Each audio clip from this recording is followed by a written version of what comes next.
আগামী ২৮ ফেব্রুয়ারি ঘোষিত হতে যাচ্ছে ছাত্রদের নতুন রাজনৈতিক দল। দল ঘোষণার সময় ঘনিয়ে এলেও এখনও সরকার থেকে পদত্যাগ করেননি উপদেষ্টা নাহিদ ইসলাম। নাহিদ ইসলামের পদত্যাগের বিষয়ে এমনই তথ্য জানালেন প্রধান উপদেষ্টার প্রেস সচিব শফিকুল আলম।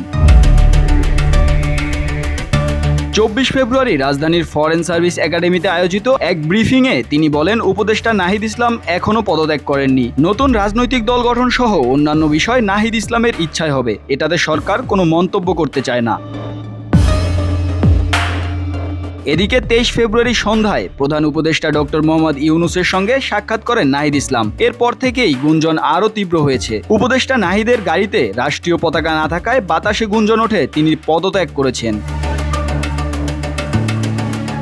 তবে গুঞ্জন কিন্তু থামছে না, কারণ ২৮ ফেব্রুয়ারি নতুন একটি রাজনৈতিক দলের আত্মপ্রকাশ হতে চলেছে। সেই দলের প্রধান হওয়ার কথা নাহিদ ইসলামের। অবশ্য পদত্যাগের বিষয়টি পুরোপুরি উড়িয়ে দেওয়া যাচ্ছে না। অন্তর্বর্তী সরকারের একটি সূত্র জানিয়েছে, নাহিদ ইসলাম উপদেষ্টা পরিষদের আসন্ন বৈঠকে তার সিদ্ধান্ত জানাতে পারেন।